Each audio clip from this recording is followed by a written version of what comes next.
ស្វាគមន៍ពុកម៉ែបងប្អូនទាំងអស់គ្នាចូលមកទស្សនា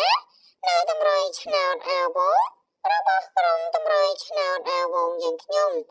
ដែលនៅថ្ងៃនេះផងដែរក៏បានយកលេខ3គ្រាប់ទៀតហើយយកមកធ្វើការចែកលេខជូនទៅកាន់ពុកម៉ែបងប្អូនទាំងអស់គ្នាយកទៅធ្វើការចាក់សងសំណាងអត់គិតថ្លៃហើយតម្រុយឆ្នោតទាំងអស់នេះពុកម៉ែបងប្អូនពេញចិត្តនៅវីដេអូមួយនេះក៏សូមពុកម៉ែបងប្អូនជួយចុច Subscribe ម្នាក់មួយផងដើម្បីទទួលបានជាប្រចាំជារៀងរាល់ថ្ងៃអាវងចែកលេខច្បាស់60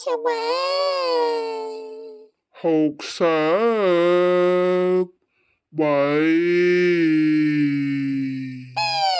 វងចែកលេខច្បាស់ 95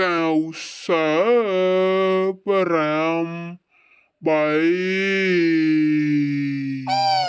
វងចែកលេខច្បាស់ 602